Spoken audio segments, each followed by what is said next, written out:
Imagine being such a die-hard football fan that you take the NFL to court for $100 million, all because your favorite player slid in the draft. Sounds like a wild movie plot, right? But this is real life. A fan is suing the NFL for what he calls a massive injustice, and the whole story revolves around one name, Shedeur Sanders.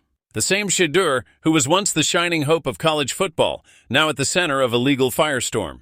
Buckle up, because this story takes us through the highs, the lows, and the downright bizarre twists of the 2025 NFL Draft. Just 2 weeks ago, Shedeur Sanders was projected as a surefire first-round pick in the 2025 NFL Draft. Analysts across the board had him locked in as the second-best quarterback in the class. He wasn't just a name on a list, he led all of college football in completion percentage in 2024. And under his leadership, the Colorado Buffaloes stormed their way to a 9-win season, something they hadn't done since 2014. Sanders wasn't just performing, he was rewriting the narrative for an entire program. And then draft night came.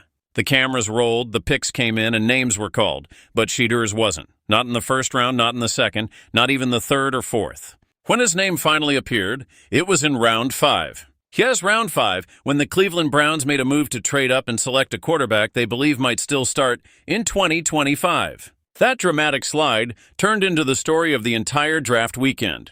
But while analysts and fans were still catching their breath, one particular fan took things a step further, and then about 10 steps beyond that. According to court documents obtained by USA Today, a man known only as John Doe has filed a lawsuit against the National Football League.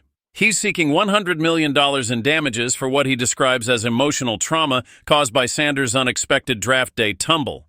Yes, you heard that right. $100 million. Not on behalf of Shedeur, not on behalf of the team, but as a fan. John Doe claims he is a devoted supporter of Colorado football. He lives in Georgia, but has traveled to see the team play, including that now iconic 2023 matchup against TCU. That game saw Shedeur Sanders put on a clinic, throwing 38 completions out of 47 attempts for 510 yards and 4 touchdowns. It was a jaw-dropping performance, and for fans like Doe, it was a moment that cemented Sanders as a star. So what went wrong? According to Doe's lawsuit, the damage was done not by Sanders' performance on the field, but by whispers, rumors, and what he describes as slanderous reports off the field. He believes negative media coverage about Sanders' pre-draft interviews built a false narrative that damaged his reputation and unfairly hurt his draft stock. But the lawsuit goes deeper, much deeper. It alleges that NFL teams may have colluded to cause Sanders' fall, which would be a violation of the Sherman Antitrust Act. It also suggests that racial bias may have played a role, which brings the Civil Rights Act into play. And if that wasn't enough, Doe is also accusing the league of violating consumer protection laws, arguing that fans were misled about how the drafting process actually works and how player qualifications are evaluated. It's a legal swing that covers a lot of ground, and one that's raising eyebrows across the sports and legal worlds. As of now, the lawsuit has been officially filed in a U.S. District Court in Atlanta. The NFL, for its part, has not made any public statements in response to the filing. Whether this lawsuit ever sees a courtroom or not, it's already making waves. And the question lingering over all of this is simple. Is this passion or is it obsession? Can a fan claim emotional trauma over a player's draft ranking?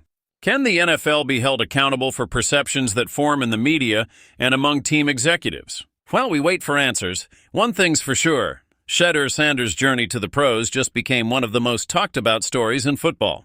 Not just for what he did on the field, but for the chaos that followed off it. So what do you think? Is this fan out of line? Or is he pointing a spotlight on something bigger that needs to be addressed? Is this the most bizarre lawsuit the NFL has ever seen? Or the start of something we'll look back on as a turning point in how we view sports, media, and accountability? Let me know in the comments below.